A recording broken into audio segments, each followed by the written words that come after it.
Baik, Bang.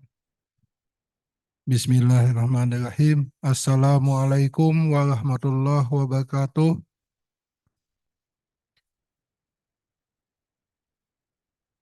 Alhamdulillah wa syukurillah wa ala alihi wa sahbihi wa mawalah. Yang sama-sama kita muliakan Bapak Ketua Pengadilan Tinggi Agama Kupang. Yang sama-sama kita muliakan Bapak Wakil Ketua Pengadilan Tinggi Agama Kupang. Yang sama-sama kita muliakan Bapak-Bapak Hakim Tinggi Pengadilan Agama Kupang. Ibu dan Bapak Ketua Pengadilan Agama sewilayah NTT, seluruh pejabat fungsional dan struktural Pengadilan Tinggi Agama Kupang dan Pengadilan Agama sewilayah NTT. Alhamdulillah kita bisa bertemu bertatap muka melalui Zoom dalam rangka sosialisasi pelaksanaan Rakor Badilak yang dilaksanakan di Jakarta yang lalu. Baiklah, langsung saja kita mendengarkan pembinaan yang mulia Bapak Ketua Pengadilan Tinggi Agama Kupang, penyampaian beliau tentang hasil raport koordinasi Badilak pada PTA se-Indonesia yang dilaksanakan di Jakarta yang lalu. Waktu dan tempat kami persilahkan kepada beliau. Assalamualaikum warahmatullahi wabarakatuh. Alhamdulillahirabbil alamin wassalatu wassalamu ala asyrofil anbiya'i wal mursalin wa ala alihi wa sahbihi ajma'in. Yang kami muliakan Bapak Wakil Ketua Pengadilan Tinggi Agama Kupang, yang mulia rekan-rekan hakim tinggi, para yang mulia Ketua dan Wakil Ketua Pengadilan Agama sewilayah Pengadilan Tinggi Agama Kupang yang pada pagi hari ini hadir secara online, Ibu Panitera, Pak Sekretaris, segenap pejabat struktural fungsional pada Pengadilan Tinggi Agama Kupang, dan segenap pejabat struktural fungsional pada Pengadilan Agama sewilayah Pengadilan Tinggi Agama Kupang. Pada tanggal 23 sampai 25 April yang lalu, Badilak mengadakan rapat koordinasi secara nasional yang diikuti oleh pengadilan tingkat banding seluruh Indonesia. Dan pada kesempatan ini kita akan menyampaikan apa hasilnya dalam bentuk sosialisasi. Saya nanti akan dilanjutkan oleh Ibu Panitera ya, sedikit kemudian Pak Sekretaris ya, setelah saya menyampaikan beberapa hal yang inti.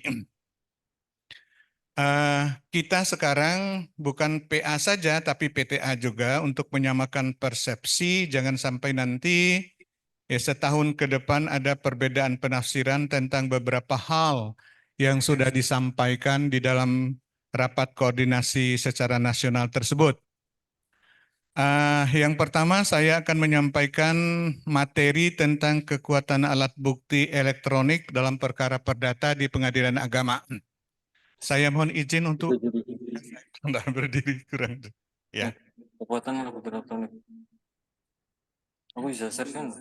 Jadi saudara-saudara sekalian, materi ini disampaikan oleh Yang Mulia Bapak Yasardin ya, Hakim Agung kita, Ketua Umum PPIKHI.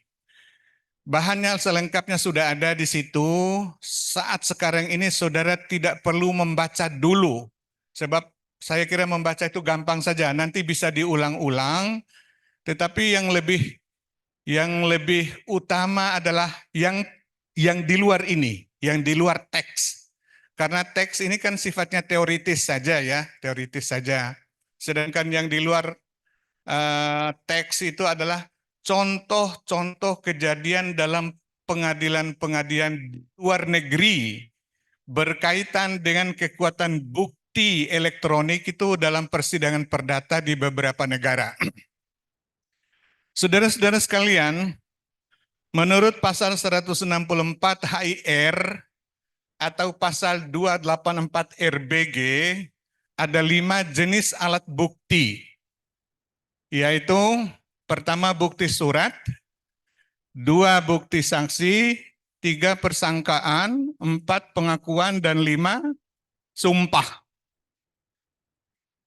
Itu yang kita kenal selama ini. Sekarang ditambah satu, yaitu bukti elektronik. Nah, ini yang kita bicarakan sekarang. Jadi saudara-saudara sekalian, saudara harus membaca dengan seksama dan teliti tentang bukti elektronik ini dalam Undang-Undang ITE, Undang-Undang tentang Informasi dan Transaksi Elektronik, ya. Undang-Undang tentang Informasi dan Transaksi Elektronik, yaitu Undang-Undang Nomor 11 tahun 2008, kemudian perubahan pertama dengan Undang-Undang Nomor 19 tahun 2016, dan perubahan ketiga dengan Undang-Undang Nomor 1 tahun 2024 yang baru berlaku pada tanggal 2 Januari kemarin. Itulah yang saudara-saudara harus membaca tentang alat bukti elektronik itu. Saudara-saudara sekalian, kita ini rupanya ketinggalan 100 tahun dari Amerika Serikat dan ketinggalan 75 tahun dari Kanada dan Perancis. Saya beri contoh dulu ya, supaya nanti saudara dapat menangkap materi ini. Saudara tahu emoji atau emoticon thumb up? Tahu enggak itu? Itu gambar-gambar lucu itu loh. Ya, ada 32 jenis emoticon itu yang mewakili kemauan, tekad, harapan, cinta, kasih, kebencian, macam-macam itu. Suka, tidak suka. Itu dilambangkan dengan emoji. Baru-baru ini di pengadilan Kanada ya, dikenal dengan kasus Chris dan Ken. Ini sebetulnya petani saja. Chris ini petani gandum. Mereka sudah bekerja sama dalam kurun waktu yang lama sebagai supplier dan pembeli. Jadi yang menjual dan pembeli. Jadi Chris ini lewat WA, lewat WhatsApp ya, menawarkan 78 ton gandum kepada Ken dengan harga seluruhnya $61.000, kurang lebih 1 miliar rupiah.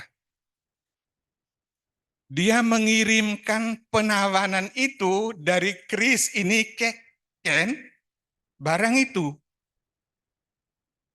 Bisa COD, kira-kira begitulah bahasa kitanya. Lalu dijawab oleh Ken dengan emoji ini. Inilah yang saya maksud dengan emoji thumb up. Emoticon thumb up. Thumb itu TUMBS ya, up. Ini apa ini? Emoji thumb up itu ini maksudnya. Nggak ngomong apa-apa dia. Nggak ngomong, dia hanya begini saja. Lalu barangnya dikirim. Hampir 1 miliar barang dikirim. Sampai ke Ken, dia tidak terima. Loh, saya belum menyatakan persetujuan kok. Loh, situ kan begini menjawab WA saya. Jadi hati-hati. Nanti nanti ada orang yang lamar kemudian saudara begini. Bahaya itu. Ini sudah terjadi nih. Salma, ingat, mana Salma? Jangan gampang begini. Jangan gampang. Disampaikan kepada pengadilan di Kanada. Sengketa. Pengadilan tingkat pertama menolak. Pengadilan tingkat banding sama menolak. Pengadilan Mahkamah Agungnya membenarkan itu ini. Jadi membenarkan itu. Kalau kita asas perjanjian kan pasal 1320 KUH Perdata kan ya. Adanya kesepakatan, adanya kecakapan, adanya objek tertentu dan kausa halal, itu pasal 1320. Saudara-saudara sekalian, kita dengar pembelaannya di pengadilan itu. Chris bilang, saya sudah menawarkan barang dan dia sudah setuju. Menurut kebiasaan orang Kanada, kata dia, tanda begini tuh tanda persetujuan. Iya apa enggak? 65% orang Kanada tanda begini tuh setuju. Lalu Ken jawabnya apa? Saya setuju baru dalam bentuk konsep. Semestinya Kris itu mengirimkan itu rancangan perjanjian kontrak ya. Mengirimkan rancangan kontrak itu untuk saya pelajari, kemudian saya tanda tangan, baru pelaksanaan kontrak. Ingat ya teman-teman di PA harus bisa dibedakan mana perjanjian, mana kontrak ya. Kalau kontrak itu perjanjian tertulis ya. Kalau perjanjian itu tidak harus tertulis, yang penting ada persetujuan. Jadi kalau kita hakimnya ya, kalau ini terjadi dalam akad syariah, kan kita itu yang meriksa. Kita yang meriksa itu. Ya. Sekarang apakah akan terjadi? Yakin di suatu saat akan terjadi, walaupun belum sekarang. Jadi saya cerita dulu, itu bisa saudara baca nanti. Yang terjadi di pengadilan di Indonesia, PA Bekasi 1, ya. PA Bekasi sudah menerima bukti WhatsApp ini, walaupun dibantah oleh pihak, dibantah oleh PA, diterima. Kemudian PA Bandung menolak bukti ini. Bukti WhatsApp atau, nah saya bawa contoh tadi. Ini bisa diperlihatkan ini. Kalau kita transfer uang di bank ya, atau kita belanja di supermarket, akan ada stroke-nya ini ya. Ini namanya stroke. Stroke ini. Jadi peristiwanya begini, saudara-saudara sekalian. Di PA Bekasi itu dijadikan bukti percakapan WhatsApp ini, walau dibantah oleh pihak lawan. Nah, sedangkan di Bandung, alat bukti stroke seperti ini itu ditolak karena tidak bisa menunjukkan aslinya. Jadi pelajaran bagi kita di NTT ini ya, kalau saudara kirim uang di bank misalnya ya, timbul pertanyaan kan, yang asli itu yang mana? Ada enggak ini asli atau bukan asli? Hah? Ada enggak? Ini terjadi ini di PA Bandung ini. Saya kan lalu bertanya, loh yang ada itu ketika itu kan keluar stroke, ya kan? Yang seperti ini itu loh. Kok ditolak karena enggak ada asli? Asli mana yang asli? Loh kan enggak ada aslinya, kan cuma adanya ini. Mau cari asli di mana? Ya, itu di Bandung. Kemudian WA. Sekarang ini coba dilihatkan gambar. Saya sedang berdiri di Kupang ini. Saya sedang berdiri di Kupang ini. Coba saya suruh berdiri, siapa yang kira-kira besar tinggi sama saya? Wakil Ketua PA Labuan Bajo. Ya, Wakil Ketua Labuan Bajo misalnya. Saya suruh berdiri. Kan bisa difotokan dengan saya kan? Saat ini. Padahal saya di Kupang, beliau di Labuan Bajo. Ketika dia berdiri, oleh IT kita difoto, fotolah dengan saya. Tempat yang berbeda kan? Foto. Padahal dia di sana. Oleh tukang foto, kan bisa dibuat saya tidak pakai baju. Bisa kan? Bisa juga Ibu Wakil Ketua PA Labuan Bajo tidak pakai baju. Kalau fotonya begini, bisa kan oleh IT itu jadi berhadapan begini? Bisa enggak? Makanya intinya dari yang saya sampaikan ini untuk wilayah NTT, bukti elektronik itu kalau misalnya informasi elektronik atau baca nanti atau dokumen elektronik untuk bisa diterima sebagai alat bukti di PA harus melalui digital forensik. Catat ini. Kalau itu informasi elektronik atau dokumen elektronik atau hasil print out-nya, saudara harus terima, bisa diterima kalau sudah melalui digital forensik. Catat ini supaya tidak keliru. Jangan disampaikan gambar di WA lalu diterima begitu.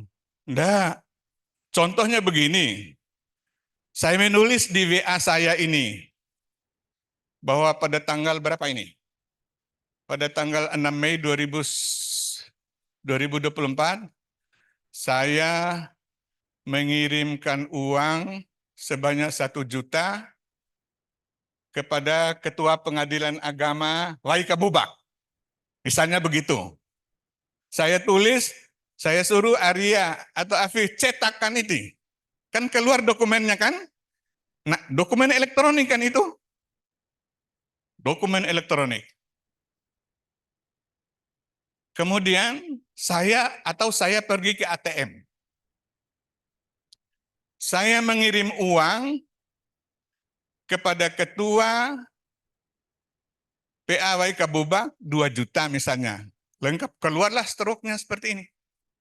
Sama-sama informasi elektroniknya. Sama-sama dokumen elektroniknya. Tapi mana yang bisa dipakai? Ya? Iya kan? Yang bisa saudara pakai itu, yang dari ATM itu tadi. Kenapa? Karena ATM itu adalah sistem elektronik. Ya. Sedangkan yang tadi yang di-print dari HP saya ini adalah dokumen elektronik. Belum tentu benar. Bisa. Coba saudara kirim WA kepada saya. Kemudian kan saya bisa copy paste WA itu dengan merubah kan? Pijit lama saja, kemudian salin, kemudian tempel. Kan bisa saya rubah. Bisa kan? Bisa sekali. Jadi inilah intinya saudara-saudara sekalian, bagaimana digital forensik itu apa saja, banyak itu. Ya Jun ini tahu ya, ada digital komputer ya, kemudian ada image digital forensik ya, itu gambar yang seperti saya sebutkan tadi loh. Gambar orang tuh kan bisa dirubah-rubah, atau suara. Kita mengajukan bukti, ini loh Pak suaranya, saya rekam di HP saya. Ini bukti dia selingkuh. Katakanlah begitu. Pernah menerima video Presiden Jokowi pidato bahasa Cina? Pernah menerima video Presiden Jokowi bicara bahasa Arab? Pernah semua ini. Orang yang pengetahuannya hanya sekedar biasa-biasa saja. Oh ini agen Cina katanya. Nanti dulu digital forensik itu namanya audio forensik. Audio forensik dulu ternyata kan bukan Presiden Jokowi pintar sekali bahasa Arab, pasti seperti lidah kalah kita. Kalah kita dengan begitu-gitu. Padahal bukan itu. Bahasa Lombok juga bisa. Dan Google itu sudah ada bahasa Jawa, sudah ada bahasa Sunda kan? Itu beberapa, coba screenshot saya beberapa hal yang penting yang itu intinya ya teman-teman sekalian yang berkaitan dengan bukti elektronik. Kalau itu device, tahu device ya? Device itu alat ya, entah HP, entah komputer, entah tablet, entah apa, itu namanya device.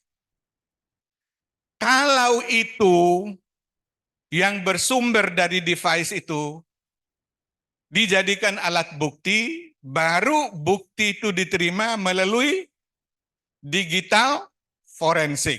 Tidak bisa. Sepertinya kita ini kok anggapnya biasa-biasa saja di dunia seperti sekarang ini loh.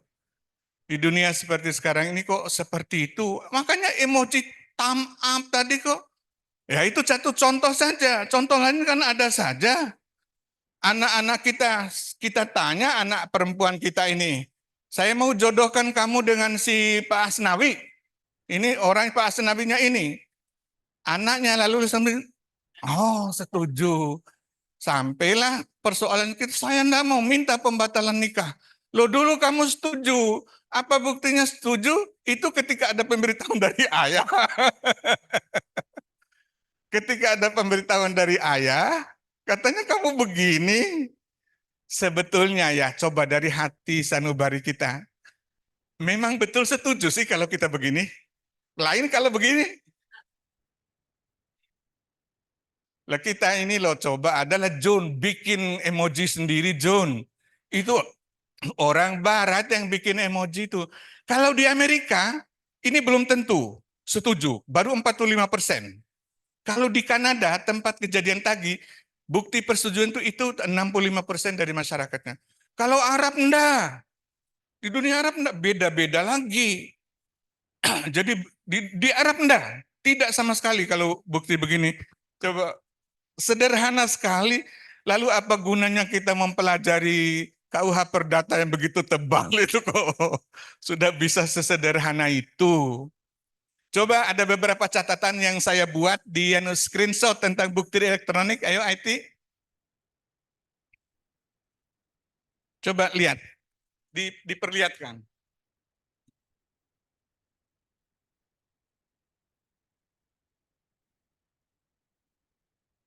Halaman 1 sudah dianggap iya. Coba dilihat di halaman 2 dulu.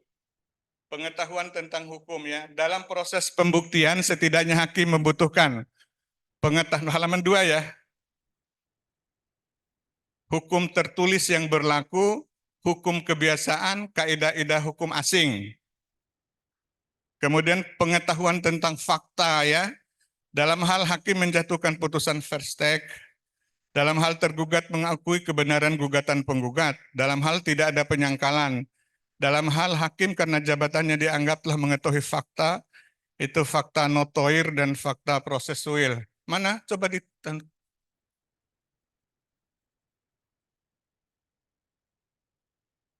ada?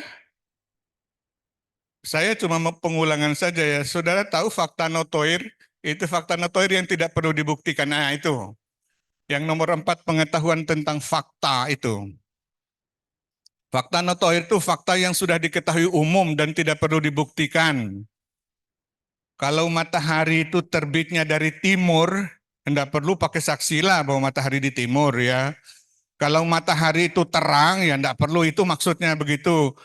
Kalau orang laki itu seperti saya, kemudian orang perempuan itu seperti Salma, ya tidak perlu dibuktikan lalu dibuka-buka segala.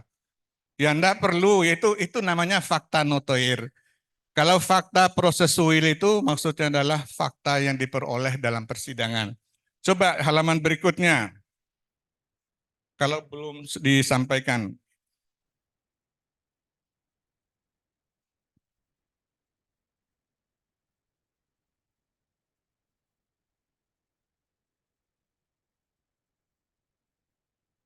Ini definisi-definisi semua ya, alat bukti elektronik, syarat formil bukti elektronik. Syarat material bukti elektronik, baca sendiri suatu informasi harus berbentuk tertulis ya. Jadi semua bukti elektronik itu harus tertulis. Aduh, sudah tidak bisa lagi.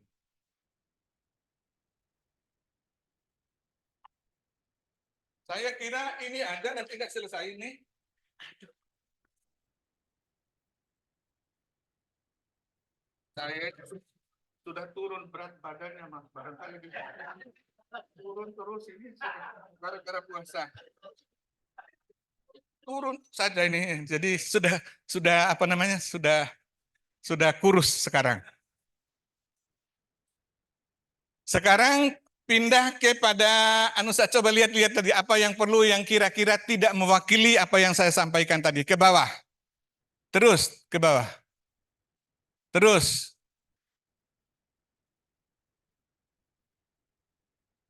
informasi elektronik dan suatu nanti saudara baca sendiri. Ini saudara paham enggak itu yang dimaksud itu adalah pada tulisan suara, gambar, peta, rancangan foto, elektronik, data, interchain, surat elektronik, telegram, telex, teleskop, atau sejenisnya, huruf, tanda, angka, kode, akses, simbol, atau perforasi yang telah diolah, yang memiliki arti atau dapat dipahami oleh orang yang mampu memahaminya. Oh, kemarin timbul pertanyaan begini, Pak, kalau di PA, alat bukti yang bukan sistem elektronik itu harus melalui digital forensik, siapa yang mampu melaksanakan itu? Kan pertanyaannya begitu. Siapa yang mampu? Kira-kira orang seperti Roy Suryo itu loh. Lu ndak gampang menjadikan beliau itu sebagai saksi, sudah bisa membayar 100 juta untuk menghadirkan sebagai saksi. Jadi rupanya ini tidak juga ditemukan jawaban. Cuman sementara cobalah di PA di daerah menghubungi kantor apa di sebelah ini Kominfo untuk bisa membaca ini. Untuk membaca itu yang selain sistem loh. Kalau selain sistem elektronik. Kenapa sistem elektronik itu dipakai sebagai bukti? Karena dia dapat menyimpan, dapat diulang, dapat semua. Semua prosesnya kan bisa diteliti itu sistem itu. Katakanlah saya mengirim uang kepada ketua PA Larantuka, Ibu Nikmah, mana Ibu Nikmah ini? Melalui ATM atau mengambil uang melalui ATM. Ada stroke-nya tapi uangnya tidak keluar. Ada enggak? Ada. Banyak. Ada stroke-nya tapi uangnya tidak keluar. Sementara menurut aturan tadi, sistem ini harus diterima sebagai bukti bahwa benar ada. Bagaimana kalau kasusnya seperti itu? Sistem elektronik harus bisa diterima. Kalau uangnya tidak bisa diterima, bisa diulang transaksinya. Ada catatannya.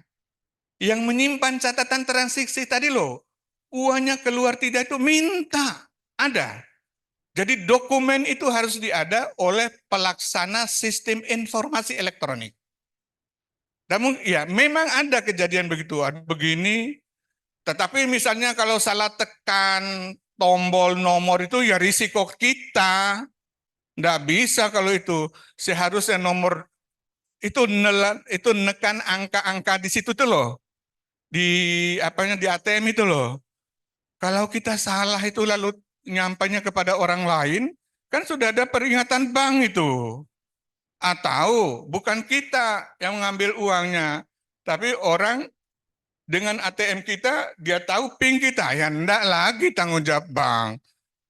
Tapi kalau seperti tadi, loh, saya sudah ngambil uang, rekening saya sudah dikurangi, tapi kok uangnya enggak keluar. Masih bisa diteliti, bisa ditelusuri. Oleh sebab itu sekali lagi, kalau itu berdasarkan sistem itu mungkin ATM itu, mungkin ya, saudara kembangkan sendirilah, itu wajib diterima sebagai bukti elektronik. Tapi penekanan saya di sini ini, jangan sekali diterima bukti elektronik itu kalau dalam bentuk device, dari hasil device. Mungkin catatan di komputer, mungkin catatan di HP, itu harus melalui digital forensik. Digital forensik itu macam-macam. Mungkin gambarnya, mungkin suaranya, mungkin apanya segala macam itu. Setelah itu baru diterima. Nah, bagaimana Mahkamah Agung kita sampai hari ini? Nah, ini saudara-saudara sekalian, sebetulnya PA itu lebih maju selangkah loh daripada yang lain. Mahkamah Agung untuk semua bukti elektronik sekarang itu nanti ada di tulisan ini di bawah nanti ya. Masih memperlakukannya sebagai bukti permulaan saja, barangkali penyesuaian. Tapi nanti akan ada. Coba bayangkan, Undang-Undang ITE pertama itu kan 2008, dirubah 2016. dirubah lagi sekarang dengan Undang Nomor 1 tahun 2024. Ya, saya minta nanti ketua-ketua PA ya dan para hakim yang ada di daerah beserta panitera dan jajarannya membaca dengan teliti apa yang disampaikan ini di dalam kertas kerja, di dalam ini. Kemudian nanti kita akan ketemu di Kupang, kalau ada yang kurang jelas bisa ditanyakan. Coba lihat lagi screen selanjutnya, saya mau barangkali ada beberapa hal yang belum jelas. Terus, sistem elektronik itulah serangkaian perangkat. Udah, kembali deh, sistem elektronik yang bisa kita terima itu ini. Serangkaian perangkat dan prosedur yang berfungsi mempersiapkan, mengumpulkan, mengolah, menganalisis, menyimpan, menampilkan, mengumumkan, mengirimkan, dan atau menyebarkan informasi secara elektronik. Ini sistem. Diterima ini kalau ini ya. Seperti contoh tadi, uang kok enggak keluar, tapi rekening saya di debit. Itu ada.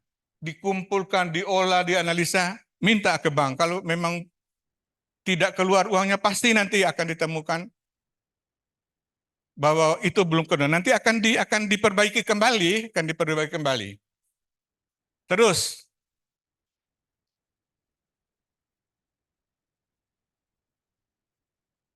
syaratan formil baca sendiri, enggak ada. Ini biasa saja yang ini. Enggak ada. Terus, syarat material bukti elektronik informasi harus berbentuk tertulis atau asli. Informasi sekali lagi, jangan sampai terjadi seperti yang sudah masuk di PA Bekasi dan PA Bandung yang saya sebut tadi. PA Bandung menolak stroke yang dikeluarkan oleh mesin ATM itu karena tidak ada aslinya, tidak dapat dibuktikan aslinya. Sekali lagi pertanyaan saya, lalu yang asli itu yang mana? Yang mana yang asli? Ya stroke-nya cuma itu. Tidak ada ya. Kemudian wajib mengoperasikan sistem elektronik yang memenuhi persyaratan minimal. Misalnya begitu sistem. Terus halaman berikutnya. Sepanjang tidak ditentukan lain oleh undang-undang tersendiri, setiap penyelenggara sistem elektronik wajib mengoperasikan sistem elektronik yang memenuhi persyaratan minimum sebagai berikut. Baca sendiri itu, biasa saja. Berikutnya, pengelompokan, sudah sama digital evidence. Informasi elektronik dokumen akan menjadi alat bukti tertulis atau surat. Terus, kekuatan, ini saudara-saudara sekalian, inilah yang sekarang kekuatan pembuktian informasi elektronik terbagi 3, lemah. Pertama, sedang dan kuat.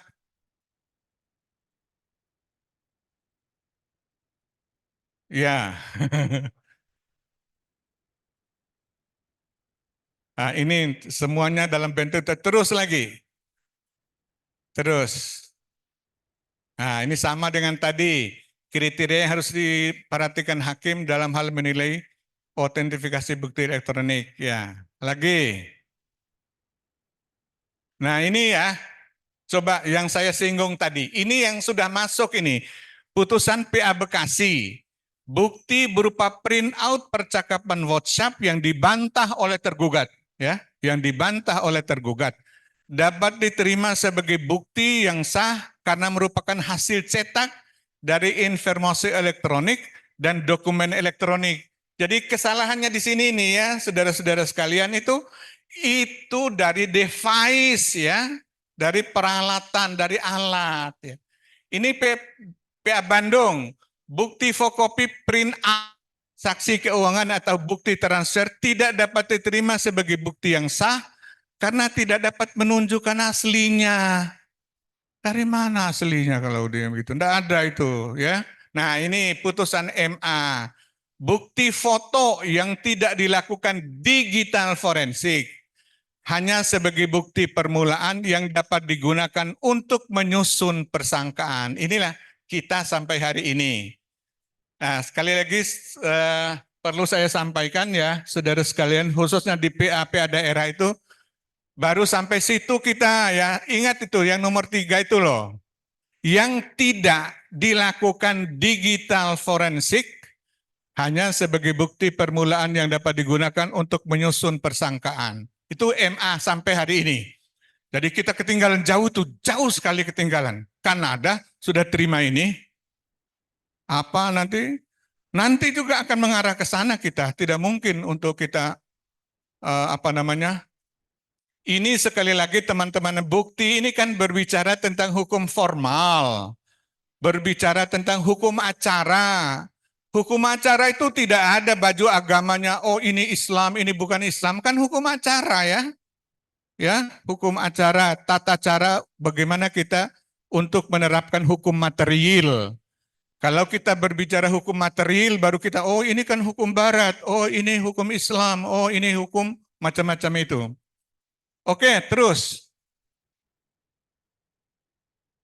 Kekuatan bukti elektronik. Nah, bukti elektronik berupa print out dari informasi atau dokumen yang memakai sistem elektronik dan dapat dipertanggungjawabkan diterima sebagai alat bukti yang sah. Bukti print out dari device elektronik dapat diterima sebagai bukti yang sah apabila sudah melalui proses digital forensik. Inilah kata kuncinya di yang terakhir itu ya. Sudah sampaikan seperti tadi. Itu. Saudara-saudara sekalian, saya bukan ahlinya, tapi digital forensik itu tidak sederhana loh ya. Seperti WhatsApp ini, WhatsApp yang kita terima sekarang ini. Kan diterima dari perangkat yang paling dekat dengan kita kan? Iya kan? Dari itu loh, apa? Dari menara yang paling dekat dengan kita itu loh. Dari tower terdekat. Dari tower itu ke tower lain, diperiksa lagi. Dari tower lain sampai kepada tempatnya di Amerika sana. Sampai di sana itu namanya digital forensik. Betul enggak? Jadi saudara-saudara sekalian, hati-hati. Saudara bisa menghapus foto di HP saudara. Tapi di sana enggak terhapus itu. Ya Bu Panitera, jangan aneh-aneh lah dia itu ya. Bisa aneh-aneh. Yang dihapus itu di ponsel kita. Di tempatnya orang yang punya server itu loh, ada di sana. Ada semua. Kita menganggap, oh sudah saya hapus. Ya hapus di situ. Coba dilakukan digital forensik. Semua ditampakkan.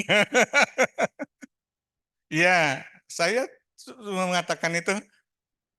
Orang-orang kita, sekretaris MA kita bantah habis-habisan. Ketika dibuktikan, itu kan sudah dihapus di HP-nya. Oh di sana ya ada. Gimana?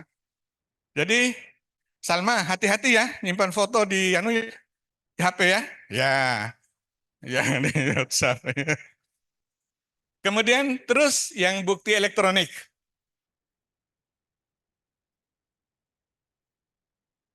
Terus sudah disampaikan digital forensik itu macam-macam ya. Ini loh istilah digital forensik itu. Forensik adalah aktivitas penyelidikan yang dilakukan untuk menemukan bukti digital yang akan memperkuat atau melemahkan bukti fisik dari kasus yang ditangani. Terus, digital forensik adalah sebuah ilmu menemukan bukti dari media digital seperti komputer, ponsel, server, atau jaringan, di mana hal ini juga sesuai berdasar simpulan. Terus, jenis digital forensik, mobile forensik, network forensik, audio forensik yang saya cerita tadi, tiba-tiba saja dijadikan alat bukti suara saya atau suara siapa di situ. Itu namanya digital forensik audio namanya. Kemudian image yang saya cerita di awal, gambar itu loh. Gambar orang yang saudara terima itu belum tentu asli gambar itu seperti itu. Kemudian video forensik, video juga begitu. Kemarin itu saya menerima sepertinya benar. Video ini. Ada orang yang ditelan ular. Katanya perlu di perumahan Greenland, Surabaya. Seorang pembantu PRT, judulnya begitu. Lalu ditelusuri. Rupanya 2 video yang dijadikan satu. Jadi ular yang besar perutnya yang diambil di dalam selokan itu adalah video di Kuala Lumpur. Kemudian orang yang ditelan ular itu adalah di Kabupaten Muna sana. Iya, betul di Kabupaten. Jadi itu oleh sebab itu sekali lagi teman-teman sekalian hati-hati terhadap alat-alat bukti elektronik. Tetapi jangan membantah ya kalau itu berdasarkan dari sistem elektronik. Dia itu bisa diteliti di awalnya sampai akhirnya. Saya kira ini yang bisa sampaikan dan menurut saya yang bisa ditangkap karena ini kan bukan dalam bentuk teori ya. Sekarang lembaran yang kedua tentang eksekusi. Ini saya sudah capek nih. Hanya yang pokok-pokok timbul pertanyaan saja yang ada di situ itu. Terutama problematika eksekusi di pengadilan agama. Ini Pak Zahrul Rabain ada semua, ini lebih banyak bahannya, tapi kita akan menjawab dulu beberapa permasalahan eksekusi tanpa harus menyampaikan secara keseluruhan seperti yang ada di situ. Pertanyaan pertama yang disampaikan ada di dalam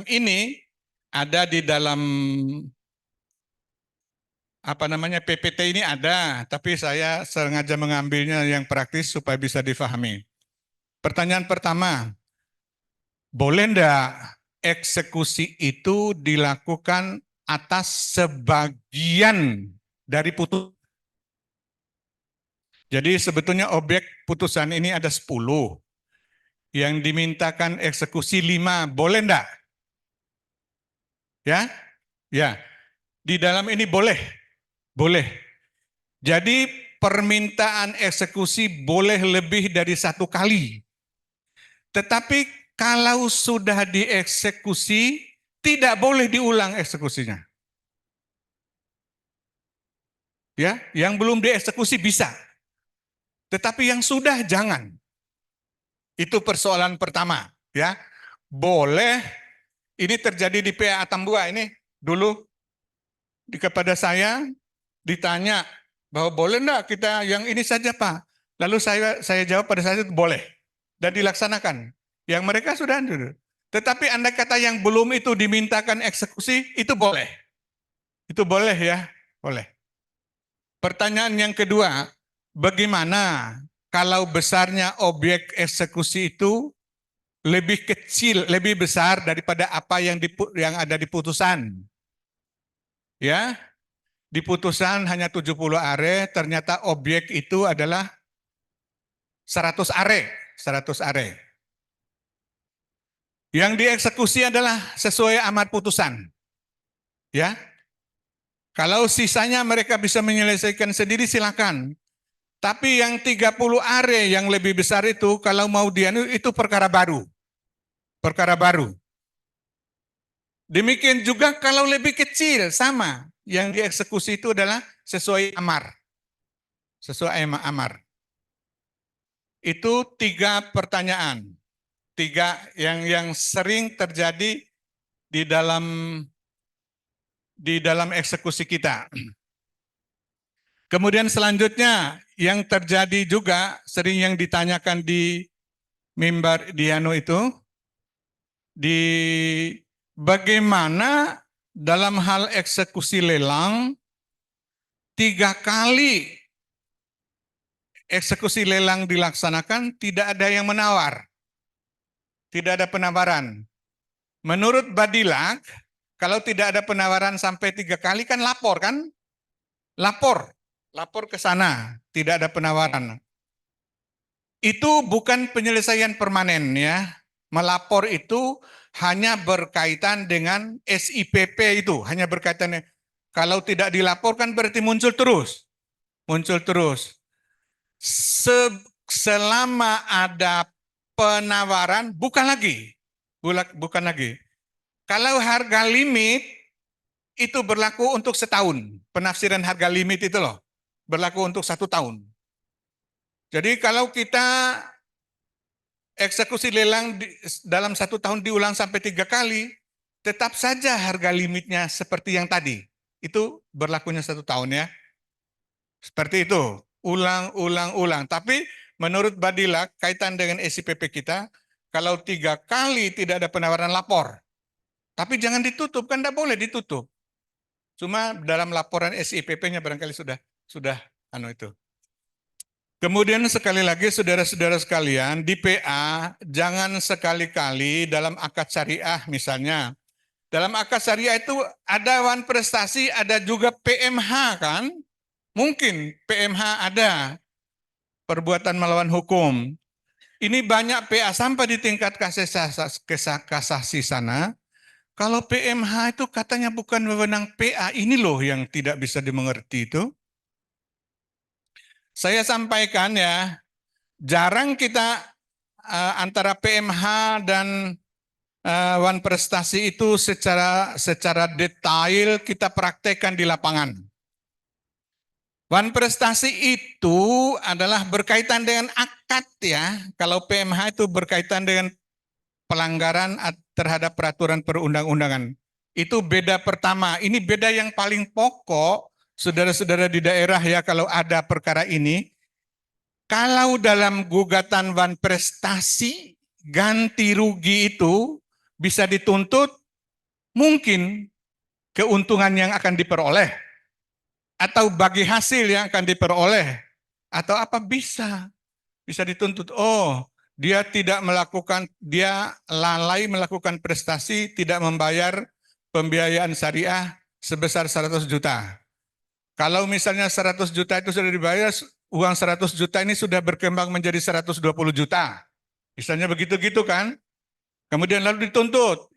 Kemudian ini kalau diperdagangkan oleh ini bakal keuntungannya seperti ini. Bisa dituntut dalam gugatan wan prestasi. Tetapi dalam PMH tidak bisa. Hanya kerugian real saja. Dua-duanya itu kan menuntut pada arahnya ke ganti rugi kan? Itu difahami ya.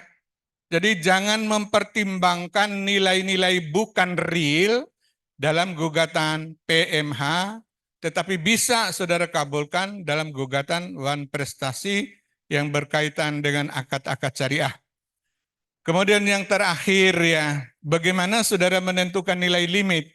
Kita ketua PA, kalau ada eksekusi lelang itu adalah kita sebagai penjual, mewakili pemilik itu ya, mewakili kita penjual. Saudara-saudara sekalian, hati-hati itu, kalau kurang 1 miliar kan kita ya, bisa ditaksir oleh penjual ya. Kurang berapa itu? Kan tidak perlu appraiser kan kalau nilai-nilai tertentu.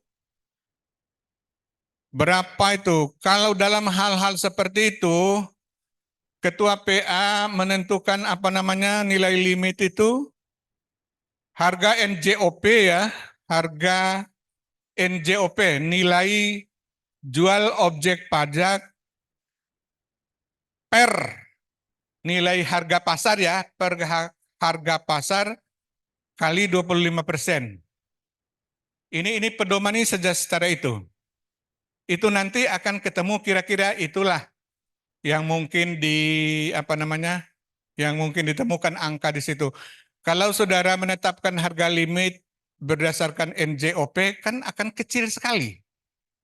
Ya, kalau saudara menetapkan harga limit berdasarkan harga pasar tinggi sekali. Tinggi sekali.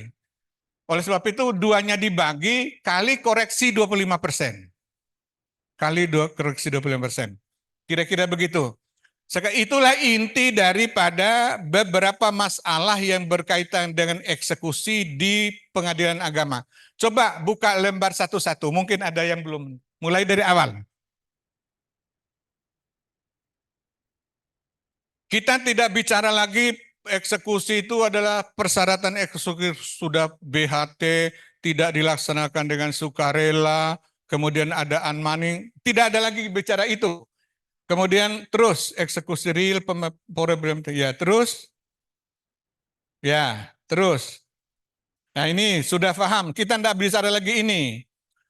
Ya, apa yang dibicarakan adalah ini eksekusi yang di PA yang selama ini.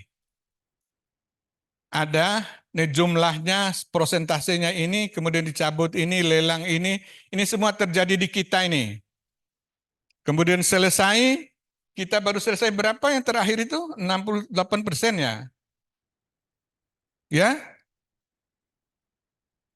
68 kayaknya. Ya? Ya. Perkara eksekusi di peradilan negeri tahun 2023. Termasuk eksekusi yang ada di wilayah kita itu. Ya, terus. Sudah, ini teori semua, ini putusan itu sudah BHT, sudah putusan BHT, eksekusi macam-macam, sudah BHT, putusan serta-merta, putusan profesional, putusan perdamaian, amar, itu sudah lewati. Eksekusi real, pembayaran sejumlah uang, sudah paham semua. Melakukan suatu perbuatan, fidusia, hipotek pesawat terbang, gross akte, terus. Nah ini, siapa yang berhak menetapkan nilai limit? Sudah dibicarakan tadi. Bagaimana cara menetapkan harga limit? Sudah. Apakah nilai dapat kok tambah kecil? Ya?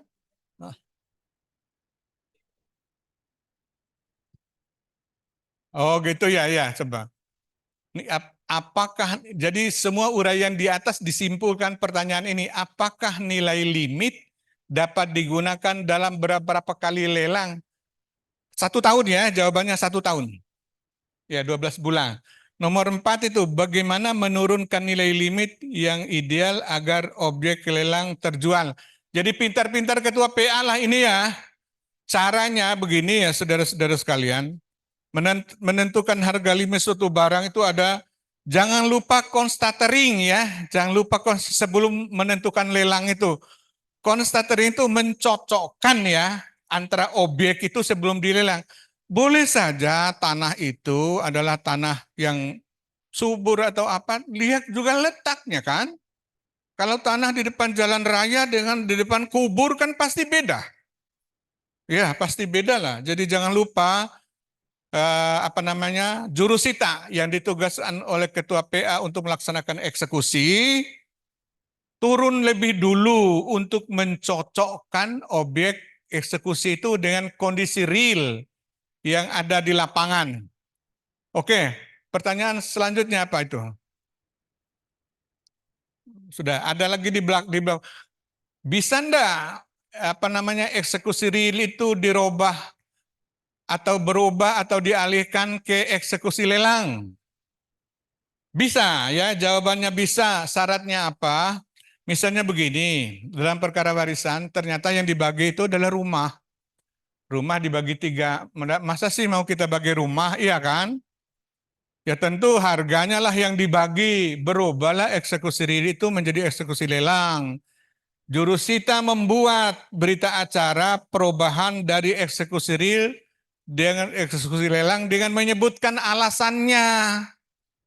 Alasannya berdasarkan berita acara eksekusi yang dibuat oleh jurusita itu disampaikan kepada ketua PA. Ketua PA lalu menetapkan peralihan eksekusi itu dari eksekusi real menjadi eksekusi lelang. Jangan lupa ya, begitu. Apalagi pertanyaan di bawahnya. Terus. Nilai limit, ya. Sudah tadi saya sampaikan ditentukan sendiri. Oke. Kemudian nilai likuidasi. Nilai pasar.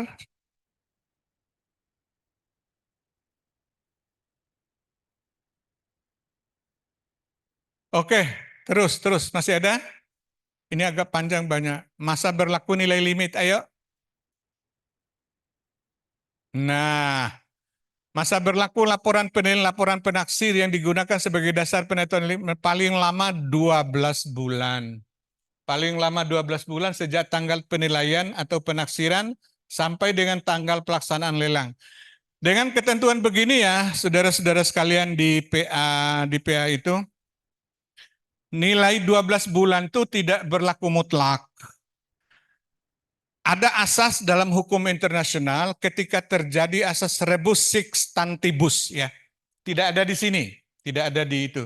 Asas rebus sic stantibus ini begini. Pada saat objek yang akan dilelang itu nilainya sekian ya, katakanlah nilainya 1 miliar. Ternyata terjadi perubahan yang fundamental di suatu negara itu. Misalnya, dolar itu pada saat sekarang itu, pada saat dulu, pernah 2.000 rupiah per US dollar. Sekarang sudah menjadi 16.000. Atau terjadi kudeta kayak apa ke di suatu negara, lalu terjadi perubahan fundamental terhadap eksekusi itu, saudara bisa. Ayo, nilai baru berdasarkan nilai yang sekarang ini kan rugi dia. Dasar hukumnya apa? Perjanjian internasional yang disebut rebus sextantibus. Tidak ada di sini. Terus yang lain. Lelang tidak ada penawaran. Ini lihat yang nomor 2 itu. SEMA nomor 1 tahun 2022, rumusan Kamar Agama, jika lelang sudah dilakukan 3 kali oleh KPKNL, tapi tidak ada penawaran, Ketua PM yang bersangkutan dapat melaporkan diri dari Badilak ini. Ya, tapi pertanyaannya, nanti kalau ada penawaran bisa enggak diteruskan? Bisa, ya, bisa. Ketua dalam menurunkan nilai limit hendaknya mempertimbangkan dari berbagai aspek seperti NJOP, kenaikan harga pasaran, dan kewajaran. Terus, permasalahan bagaimana mengatasi dokumen asli yang dikuasai termohon lelang tidak mau menyerahkan untuk kepentingan lelang. Nah ini, boleh enggak? Ini kan tergugat ini enggak mau kan menyerahkan sertifikat? Boleh enggak lelangnya? Boleh, tetap, ya, tetap. Tetapi diterangkan di situ bahwa sertifikat asli ada di tergugat dan tidak mau diserahkan. Jangan dipaksa dia untuk menyerahkan, itu tidak mau dia. Oh, dia tidak mau, memang sejak dari awalnya tidak mau. Berdasarkan surat keterangan inilah bisa balik nama nanti itu. Tidak perlu sertifikat yang dulu. Itu menjawab itu ya. Bagaimana prosedur yang harus dilakukan bagi pemenang lelang jika tidak dilampiri dokumen asli? Bawa surat keterangan tadi. Bawa surat keterangan bahwa dokumen asli ada pada tergugat dan tidak berkehendak untuk disampaikan. Dengan begitu bisa. Kemudian tindakan apa yang diperlukan oleh pemenang lelang untuk mendapatkan alas hak atau dasar lelang, risalah lelang ya, risalah lelangnya. Terus ke bawah. Jenis lelang, lelang eksekusi, lelang non-eksekusi wajib, lelang non-eksekusi sukarela. Saudara-saudara sekalian, ini belum ada di kita. Sebetulnya kantor lelang itu menurut undang-undang ada kantor lelang kelas 2 yang bersifat swasta. Kalau dalam pelajaran di notariat dulu itu memang ada sejak zaman Belanda itu. Kantor lelang, bukan PKNL loh. Itu biasanya dikelola oleh notaris. Kalau saudara-saudara baca di luar negeri lelang barang-barang antik di Inggris atau di apa itu loh. Itu kan bukan negara itu, kantor lelang swasta. Kantor lelang swasta di kita adalah kantor lelang kelas 2, bukan PKNL. Kemudian selanjutnya, lembaga penyediaan balai lelang, kantor pejabat lelang kelas 2. Ini belum enggak ada yang di kelas 2 itu kayaknya. Balai lelang berwenang menyelenggarkan lelang non eksekusi sukarela atas permohonan penjual. Terus, eksekusi pembayaran harus melalui lelang. Terus, sama biasa itu. Dokumen asli pemilikan sudah saya terangkan. Terus, untuk pendaftaran peralihan sudah tadi, sudah diterangkan juga. Bolehkah eksekusi dimohon? Tadi kembali, bolehkah eksekusi dimohonkan untuk sebagian objek? Sudah, di awal sudah tadi. Bagaimana penyelesaian jika objek yang disebutkan luasnya lebih sedikit? Sudah. Sudah. Terus, oke, sudah semuanya. Ini dari eksekusi real ke pembayaran sejumlah uang. Pembayaran sejumlah uang itu harus melalui lelang, tidak boleh dan sendiri. Saya kira intinya yang dari sampaikan untuk kita terapkan untuk tahun ke depan sudah saya sampaikan secara umum. Tapi nanti kalau ada hal-hal yang kurang jelas dari saya ya, bisa nanti pada waktu ketemu langsung boleh disampaikan. Sekian, selanjutnya untuk Ibu Panitera ada beberapa hal yang perlu disampaikan. Nanti setelah Ibu Panitera adalah Pak Sekretaris. Sekian, kurang lebih mohon maaf. Assalamualaikum warahmatullahi wabarakatuh. Ya, plus buat Bapak Ketua PTA Kupang. Selanjutnya kami silahkan kepada Ibu Panita untuk menyampaikan. Assalamualaikum warahmatullahi wabarakatuh.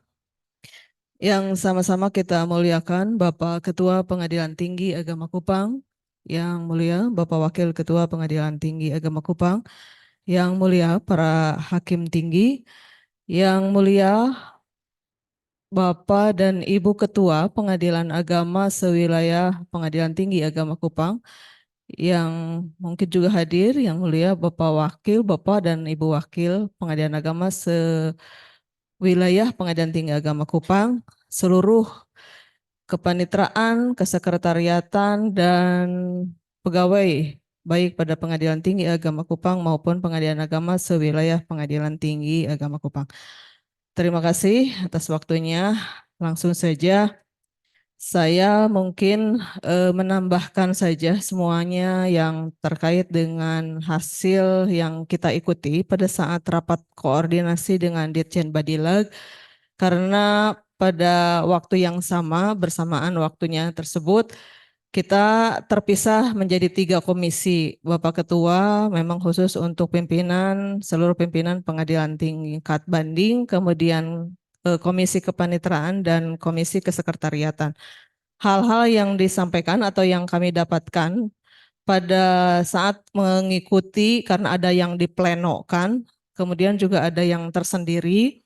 Pada saat pleno kita mendapatkan materi memang dari yang mulia para hakim agung di Kamar Agama. Kemudian pada saat tersendiri kami mendapatkan informasi-informasi baik yang langsung dari Ditjen Badilag melalui PLT Direktur Pembinaan Administrasi, saat itu adalah Pak Sesdirjen. Jadi PLT-nya untuk sementara memang PLT dari Ibu Direktur yang sudah dilantik menjadi Wakil Ketua PTA Jambi adalah Pak Sesdirjen. Dan Pak Sesdirjen menjadi Direktur saat itu untuk sementara waktu sampai nanti ada yang definitif kembali. Hal-hal yang disampaikan sebetulnya adalah kebijakan umum dari Ditjen Badilag, antara lain bagaimana semangatnya Pak Dirjen yang baru mungkin untuk memberikan kebijakan-kebijakannya yang berbeda, sedikit berbeda dengan kebijakan yang lama. Antara lain adalah menitipkan ada 2 kebijakan dalam hal pelayanan oleh Badilag atau oleh Pak Dirjen itu. Yang pertama adalah bagaimana kita menjadi atau menjalankan tugas untuk melayani masyarakat untuk lebih optimal lagi. Kemudian yang kedua menitipkan bagaimana kita memberikan kenyamanan di dalam melayani tersebut. Jadi ada 2 hal itu yang dititipkan oleh Pak Dirjen kepada khususnya di kepanitraan yang mungkin terkait erat dengan tugas di PTSP. Jadi bagaimana melayani itu harus benar-benar menerapkan pola yang memang kita sudah tahu semua sebetulnya. 5S, 5R, nyatanya hasil evaluasi Badilag itu masih belum optimal. Banyak di PA yang temuannya dari Badilag itu ketika datang langsung ke Satker di bawah, ke Satker tingkat pertama, masih ada yang diperhatikan ketika mendapatkan atau didatangi oleh masyarakat, ada yang acuh, jadi tidak ada ramahnya. Kemudian ada juga yang mungkin karena tidak tahu kalau itu yang datang adalah orang Badilag dalam rangka untuk sidak mungkin, tapi secara diam-diam memang. Nyatanya di beberapa tempat sangat disebut masih kritis lah, sangat kritis. Jadi tidak ada yang namanya orang PA katanya didatangi, kemudian bertanya sesuai SOP, atau mungkin ramah menyapa terlebih dahulu, mengucapkan salam dan lain sebagainya, itu masih ada ditemukan PA yang tidak seperti itu. Nah, ini dititipkan karena kita kan memang semuanya katanya kan berlomba untuk mengikuti WBK atau WBBM, tapi poin-poin yang paling inti dari melayani itu ternyata belum bisa diterapkan. Ini yang dititipkan untuk pertama kali. Kemudian berikutnya adalah dari cara atau dari sarpras, mungkin di beberapa PA yang memang belum memiliki gedung yang ideal, sebetulnya itu tidak bisa menjadi alasan, tidak bisa memberikan kenyamanan dari sisi tempat untuk melayani masyarakat yang datang. Bagaimana caranya menata, meramu dengan ala kadarnya, dalam artian apa yang kita punya saat ini ya itu yang dioptimalkan. Itu yang dititipkan. Kemudian mungkin yang perubahan signifikan dan ini perlu kami sampaikan, disosialisasikan di forum ini adalah Pak Dirjen yang baru ini, kalau menurut yang mulia Pak Ketua itu tegak lurus dengan MA, dengan Ketua Kamar Agama. Artinya apa? Setiap kebijakan yang akan diterbitkan oleh Badilag ke depannya ini akan sesuai dengan harapan atau dengan aturan-aturan yang semestinya. Nah, ini kaitannya dengan apa yang sudah terjadi di lingkungan pengadilan agama atau peradilan agama, yaitu terkait dengan SIPP. Ada perubahan yang signifikan, bagaimana SIPP ini akan sedikit dilonggarkan dari sisi penilaiannya. Dengan SK Dirjen yang baru nomor 048 tahun 2024 yang diterbitkan pada bulan April tentang evaluasi kinerja pada SIPP. Poin utamanya adalah penilaian SIPP nanti akan berjenjang atau akan diatur dengan kriteria antara lain tidak lagi 1 bulan mendapatkan poin yang paling besar yaitu 5, tetapi waktu untuk menangani perkara di tingkat pertama khususnya antara 1 sampai 3 bulan itulah yang nilainya besar. Jadi bukan 1 bulan sama dengan 5, tapi 1 sampai 3 itu menjadi 5. Jadi masih waktunya tidak lagi terlalu mengikat seperti yang sebelumnya. Kemudian 4 bulan itu nilainya 3. Kemudian 5 bulan menjadi 1 dan lebih dari 5 bulan itu tidak ada nilainya. Nah, ini kan tentunya merubah dari keadaan sebelumnya menjadi saat ini seperti itu. Demikian juga dari sisi upload ya. One day minute itu berubah dari semula 1 menjadi 2. Jadi untuk meminutasi sampai mengupload itu waktunya menjadi 2 hari. Nah, ini tentunya kabar gembira buat kita yang merasa selama ini agak terikat dan terburu-buru. 1 hari belum selesai atau persidangan kalau di pengadilan yang banyak perkaranya mungkin sidang sampai asar. Tapi nanti masih mikirin harus minut, harus upload saat itu sampai akhirnya pulangnya bisa jam 12 malam. Misalnya itu kan seperti itu. Nah, kebijakan yang terbaru dari SK Dirjen nomor 048 itu sudah diubah. Jadi bukan lagi one day, walaupun mungkin istilahnya akan tetap digunakan, tetapi rentang waktunya diubah. Kalau semula memang one day itu benar-benar 1 hari, kalau nanti 1 sampai 2 hari. Itu masih boleh, besok masih boleh.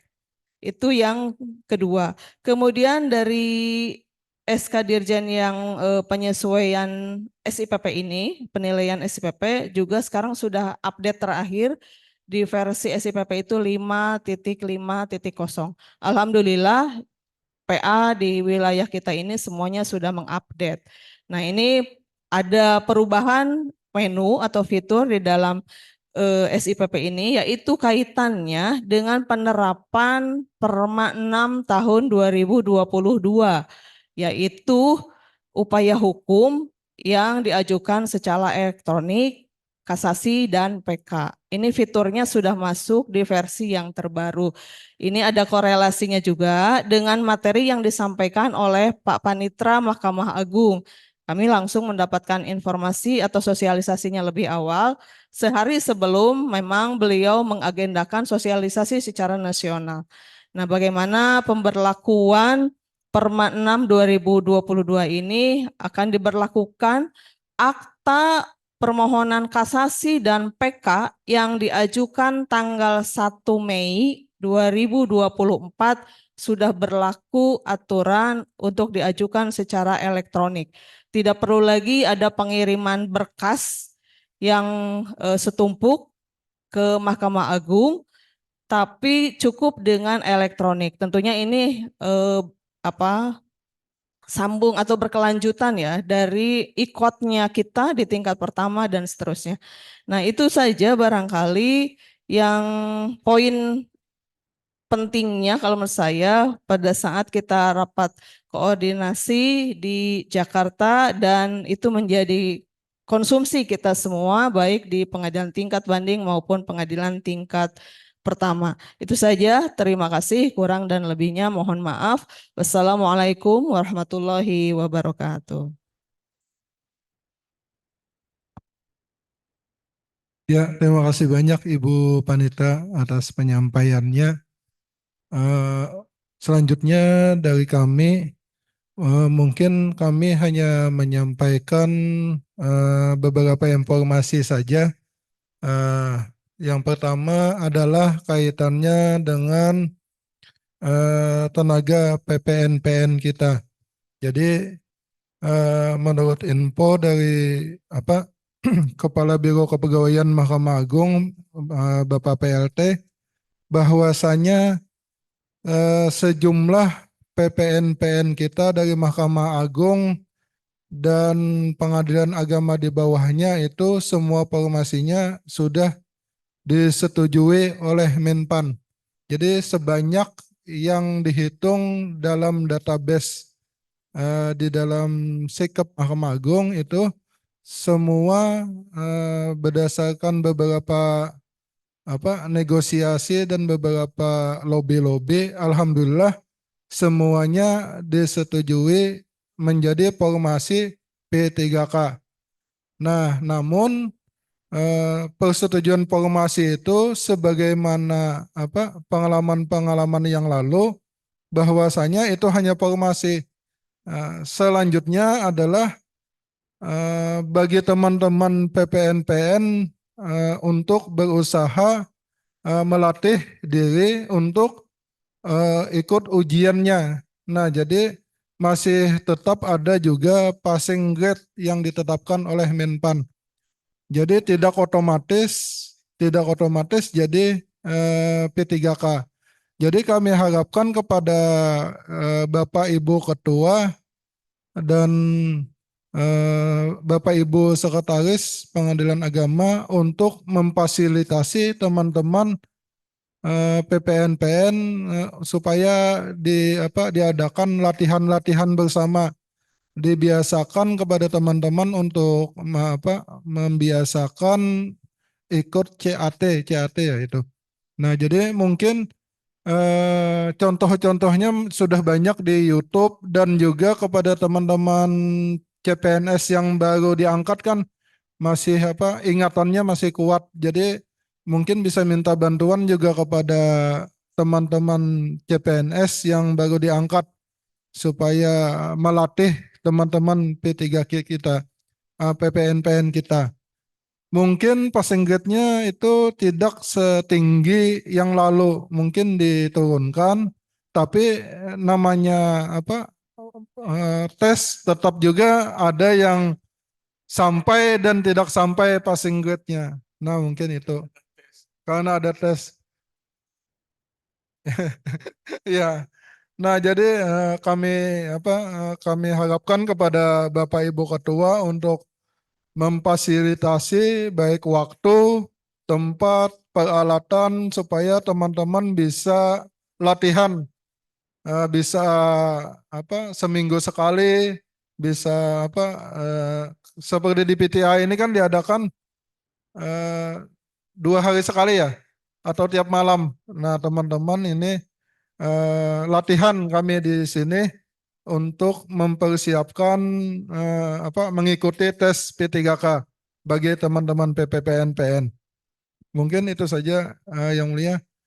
Selanjutnya juga kami infokan bahwasanya eh, acara wisuda Purna Bakti Yang Mulia Ketua Pengadilan Tinggi Agama Kupang adalah pada tanggal 29 Mei.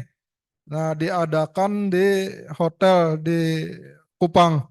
Jadi yang diundang adalah ketua, panitia dan sekretaris Pengadilan Agama se-NTT. Nah, jadi kami infokan lebih dulu supaya mungkin bagi ada yang sidang mungkin bisa menjadwalkannya supaya tanggal tersebut tidak diadakan sidang untuk ketua PA. Mungkin itu saja yang Mulia kami sampaikan. Terima kasih. Ada tanya jawab? Ada yang mau tanya? Dari daerah? Ya, kami buka kesempatan kepada Bapak Ibu PA untuk kalau ada yang masih mau ditanyakan kepada Yang Mulia Bapak Ketua Pengadilan Tinggi Agama Kupang, kami silahkan. Ya, silahkan PA mau Mary. Silahkan dibuka ininya. Ya, tampilkan ya. Ya, silakan Pak. Kedengaran suara Pak? Yang mulia Anda Ketua PTA Kupang, Yang mulia Wakil Ketua Pengadilan Tinggi Kupang, Yang mulia para hakim tinggi semuanya saja, para yang mulia Ketua dan Wakil Ketua serta Pak Panitera Sekretaris PTA Kupang. Izin Yang mulia saya menanyakan terkait dengan bukti elektronik tadi. Langsung saja konkret. Apakah mobile banking itu termasuk sistem elektronik atau device elektronik? M-banking. Karena di M-banking itu bisa dicek arus kas keluar masuk seperti sebagaimana juga kita banyak buku tabungan. Hanya saja ini tak buku tabungan yang virtual kan gitu. Jadi bisa dilacak keaslian transaksinya, misalkan kita transfer keluar muncul bukti transfernya, ketika sudah dikirim memang dia tidak bisa dibuka ulang, tetapi bisa dilacak kembali kemana dikirimnya dan kemana dari mana asal rekening yang mengirim itu. Jadi bukti yang ditampilkan oleh mobile banking itu termasuk device atau termasuk sistem elektronik. Terima kasih Yang Mulia. Izin Bapak mungkin diperbaiki dulu audionya. Kami di sini tidak bisa menangkap dengan jelas.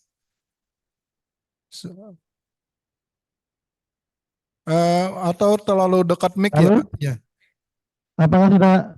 Coba diulang Pak. Ya, mohon izin. Mobile banking itu apakah termasuk dalam kategori device elektronik sebagaimana juga WhatsApp atau dia seperti sistem elektronik sebagaimana mesin ATM? Produk yang dikeluarkan oleh mobile banking, M-banking. Bukti yang keluar misalkan kita transfer atau kita beli membayar dengan mobile banking itu. Nah, bukti yang keluar dari M-banking itu apakah dikategorikan sebagai produk sistem elektronik atau device elektronik? Terima kasih. Apakah suara saya cukup jelas ya, Pak Sekretaris? Iya, sudah jelas Pak. Terima kasih. Ya, langsung saja ya. Jadi mobile banking itu termasuk sistem elektronik ya, sistem elektronik harus diterima ya, bukan device elektronik. Kalau tadi ya saya menangkap itu apakah emoji thumb up itu sistem elektronik, itu adalah dokumen elektronik. Bisa diterima setelah melalui digital forensik. Dalam perkara yang saya sebutkan tadi sudah, bahwa betul dia yang mengadukan itu betul, tidak ada lagi pemalsuan-pemalsuan, makanya dia sudah menjadi bukti. Hanya sengketanya adalah apa iya cukup dengan emoji thumb up itu sebagai bukti persetujuan, bukti kesepakatan. Lalu tanda tangannya di mana? Lalu tanda tangannya menjadi gugur kan? Tidak perlu tanda tangan. Karena itu elektronik. Tidak ada tanda tangan di bukti elektronik ya. Sekali lagi, tidak ada. Kalaupun ada tanda tangan, maka tanda tangan pun elektronik. Saya terima kasih atas pertanyaan dari PA Maumere ini. Saya menjadi ingat yang belum tersampaikan ya, menjadi ingat yang belum tersampaikan. Jadi teman-teman sekalian, di tengah kemajuan sekarang itu, jangan kita kembali lagi kepada yang dulu-dulu. Jangan kita kembali lagi kepada yang manual. Ini pesan betul kepada selesaikanlah. Kalau salah wajar, wong baru kok. Nanti akan diperbaiki sampai tingkat kasasi. Tidak usah khawatir. Terhadap yang disampaikan pasti baru coba. Di PA Bandung itu akan ada kota besar. Masa kok ada pertimbangan stroke, kok ada yang asli, ada yang tidak asli? Dari mana stroke itu? Ya semua stroke itu ya seperti itu. Ya asli lah begitu. Jadi mobil bengkel itu sistem elektronik. Bukan informasi elektronik, bukan dokumen elektronik. Jadi bisa diterima. Terima kasih Pak Ketua Maumere, Pak dari PA Maumere, saya menjadi ingat ya. Sekian Pak Sekjen. Ya, silahkan lagi dari PA Kupang. Silakan Bapak. Terima kasih. Assalamualaikum warahmatullahi wabarakatuh. Sebelumnya pada yang mulia Bapak Ketua dan Bapak Wakil Ketua, atau Bapak Panitera dan Ibu Panitera dan Bapak Sekretaris balik pula. Ada beberapa hal yang ingin kami tanyakan terkait dengan Undang-Undang Elektronik ini, terakhir dengan Undang-Undang Nomor 1 Tahun 2024. Bahwasannya disampaikan tadi kita hanya untuk yang kami dengar tadi mengenai pendataan. Padahal di pengadilan agama itu dengan pembuktian dan jenis perkaranya sangat kerap sekali dengan frekuensi yang relatif tinggi dan termasuk salah satu penyebab terjadinya perselisihan pertengkaran adalah salah satunya menyakiti badan jasmani. Salah satunya menyakiti badan jasmani baik penggugat dan tergugat. Kemudian di dalam persidangan kita disodorkan dengan bukti-bukti foto berikut hasil cetakannya, apakah dia terjadi memar, bengkak, berdarah pada bagian wajah oleh karena salah satu pihak telah menyakiti badan jasmani pihak lainnya. Dan ini disodorkan di persidangan. Kemudian setelah kita konfirmasi dan ternyata bahwa pihak lain mengakui bahwa hal tersebut itu adalah benar. Kemudian karena tadi dianggap kita melakukan hanya sebagai bukti permulaan dan dengan diakui, maka kita menjadi yakin bahwasanya peristiwa hukum tersebut telah nyata terjadi. Ini bahan pencerahan pada yang mulia bahwasannya berdasarkan pasal 5 ayat 1 informasi elektronik dan atau dokumen elektronik dan atau hasil cetaknya merupakan alat bukti hukum yang sah. Ayat 2-nya dikatakan bahwa merupakan perluasan dari alat bukti yang sah sesuai dengan hukum acara yang berlaku di Indonesia.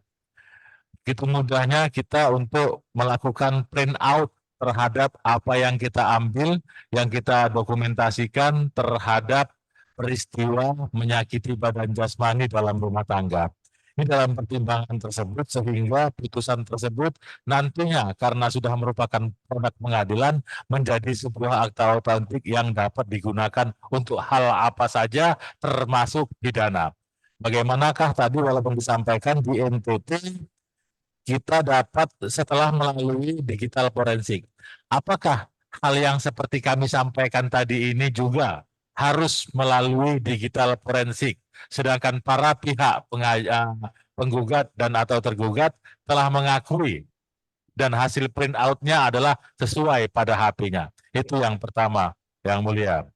Kemudian dalam hal eksekusi tadi dikatakan bahwasannya terjadi permasalahan ketika objeknya harus sesuai dengan diktum putusannya.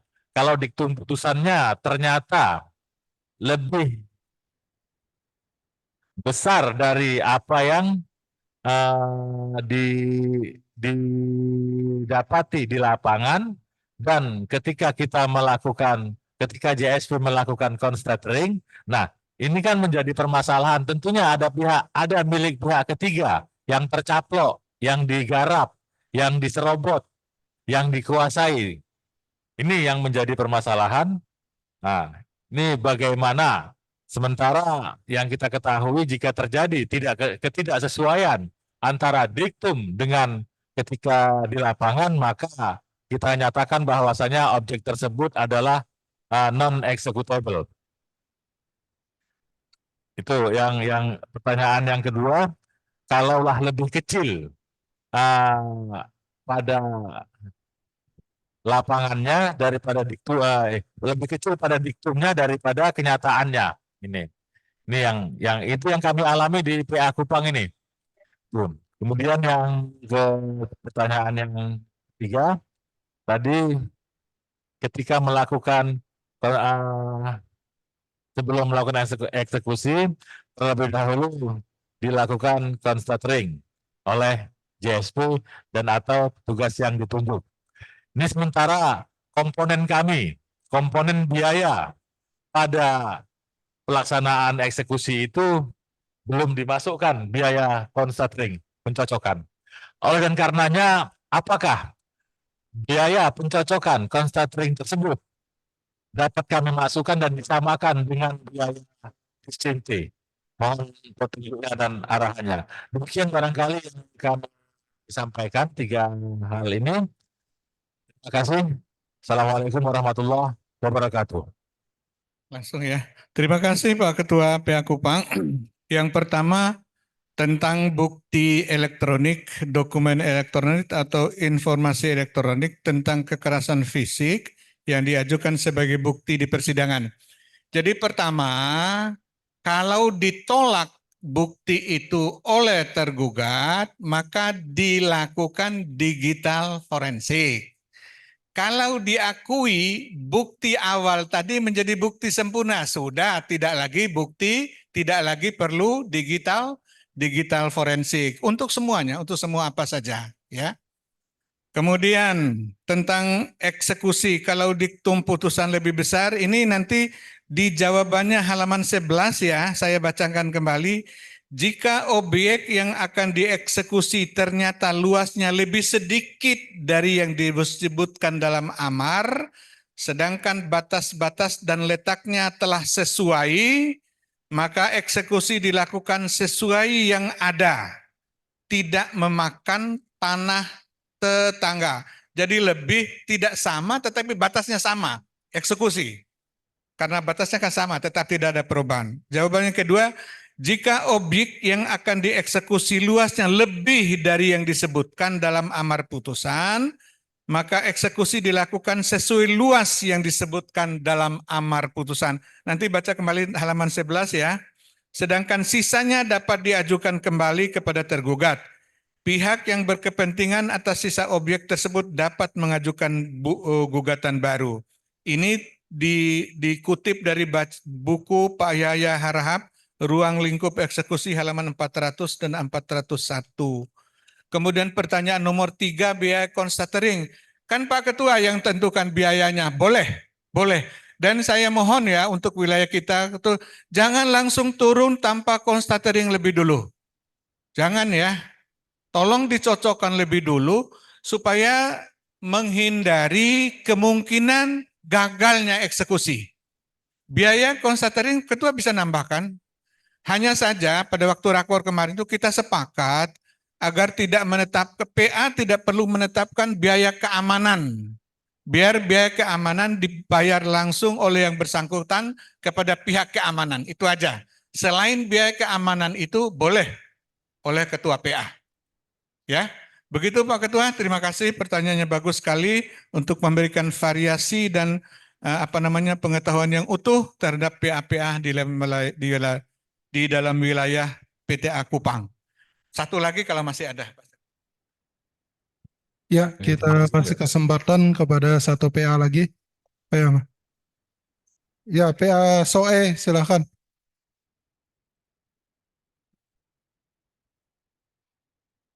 Baik, izin. Bismillahirrahmanirrahim. Assalamualaikum warahmatullahi wabarakatuh. Ya, Bapak mohon izin kami ingin menanyakan kalau tadi Bapak Ketua PA Kupang pertanyaannya berat gitu kan. Kalau kami yang ringan-ringan aja Pak.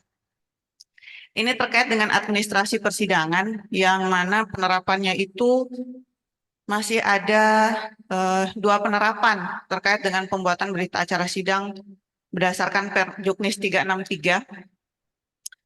Di sidang pertama, apabila perkara itu didaftarkan secara elektronik, di Juknis 363 dijelaskan bahwasanya majelis hakim meminta asli surat gugatan kepada penggugat. Nah, yang menjadi pertanyaan kami dan memang ada dua penerapan yang ada, apakah asli surat gugatan itu kita masukkan dalam berita acara sidang pertama? Misalkan di berita acara sidang pertama itu setelah pemeriksaan identitas, lalu kita meminta asli surat gugatan itu, lalu kita lampirkan ke dalam BAS, ataukah asli surat gugatan itu kita minut di halaman pertama. Artinya gini Bapak, kalau yang saya praktekkan selama ini, logikanya karena perkara ini didaftarkan secara elektronik, maka yang kami lampirkan di dalam berkas perkara itu adalah gugatan yang kami download dari IKOT.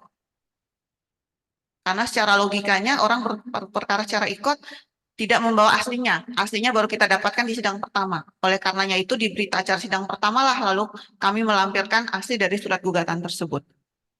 Kemudian masih menyangkut dengan berita acara sidang juga. Persidangan setelah mediasi dinyatakan tidak berhasil, itu kan dalam sistem pemeriksaan elektronik berdasarkan Perma 7 2022 berbeda dengan Perma 1 2019. Di Perma 1 2019 itu para pihak masih di Perma 7 itu para pihak hadir lagi ke persidangan pada saat pembuktian di sidang pertama dan pada saat pembuktian. Dan setelah mediasi dinyatakan tidak berhasil, para pihak tidak pernah hadir lagi. Lalu bagaimana dengan hasil mediasinya itu tadi? Apakah tetap kita buatkan berita acara sidangnya yang agendanya itu adalah penyampaian hasil mediasi, kemudian dilanjutkan dengan pembacaan surat gugatan? Meskipun memang di dalam Juknis 363 tidak dinyatakan secara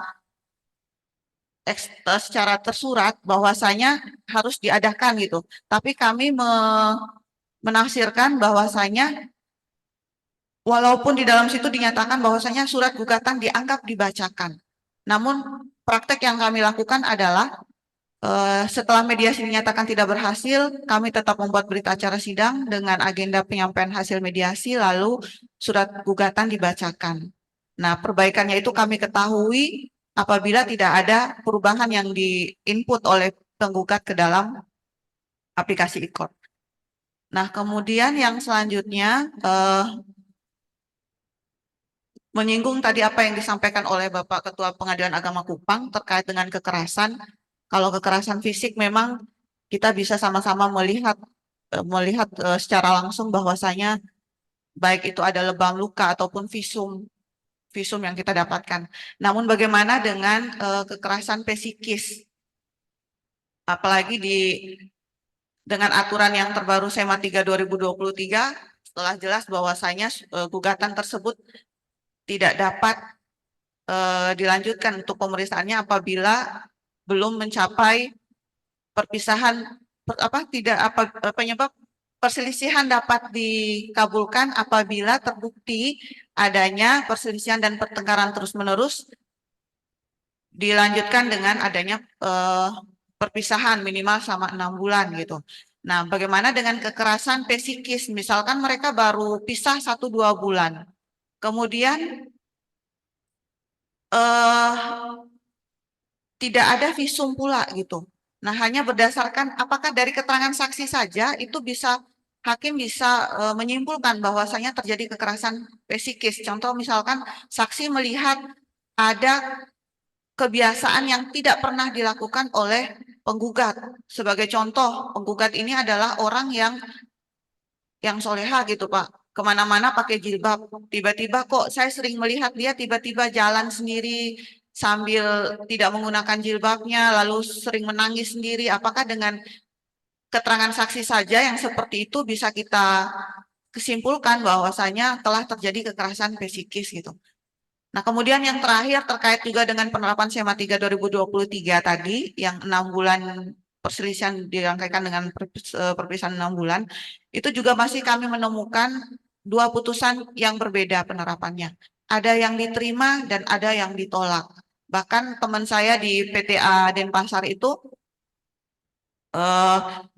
ditolak oleh tingkat pertama dan dikuatkan oleh tingkat banding. Nah, sedangkan minta maaf Bapak, saya juga kemarin ada baca putusan PTA Kupang terkait dengan hal itu. Di tingkat pertama dinyatakan tidak diterima, di tingkat banding dikuatkan putusannya. Nah, kira-kira mana yang lebih tepat, diterimakah atau ditolak? Saya kira itu saja, kami mohon petunjuknya Bapak, sehingga ke depannya kami bisa menjalankan tugas kami sesuai dengan aturan yang berlaku. Terima kasih. Wassalamualaikum warahmatullahi wabarakatuh. Waalaikumsalam. Terima kasih Ibu Wakil PA. Katanya yang ringan-ringan, tapi ternyata banyak dan berat sekali. Ya, silakan Pak Wakil dulu ya. Terima kasih atas pertanyaan yang disampaikan.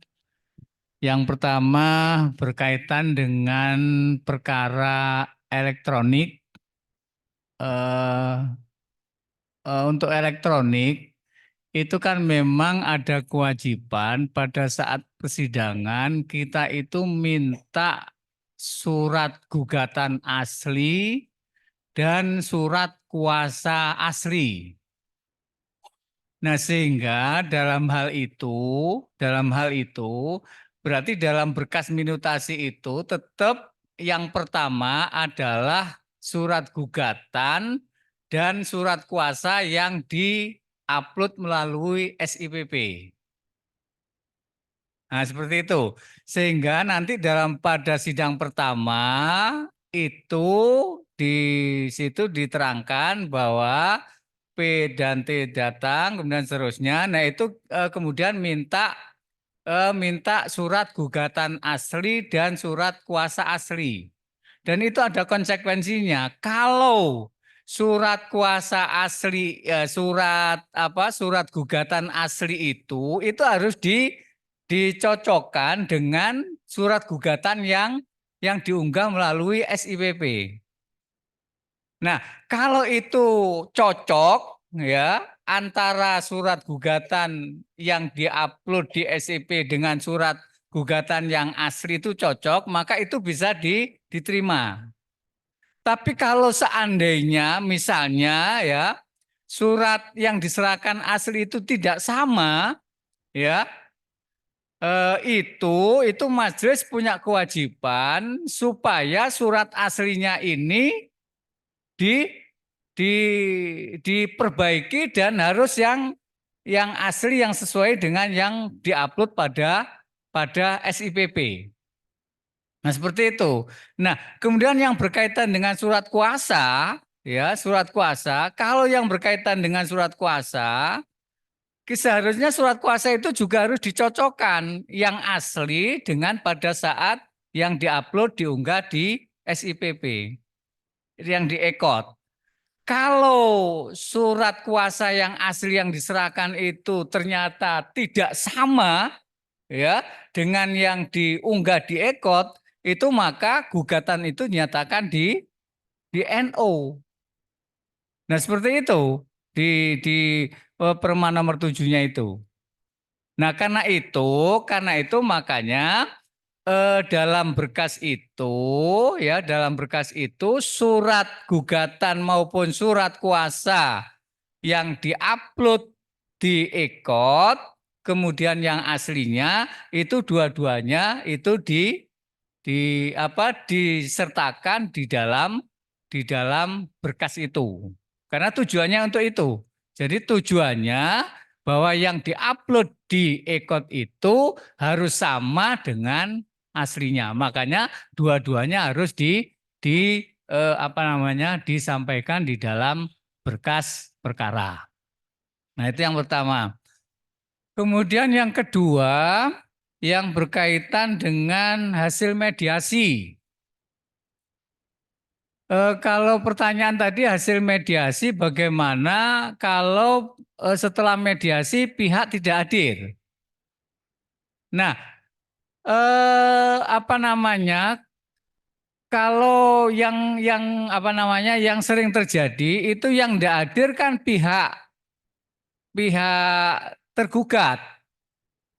Tapi pihak penggugatnya kan hadir itu, sehingga nanti untuk laporan hasil mediasinya berarti ya kita peroleh dari pihak penggugat atau pihak pemohon. Nah, jadi yang perlu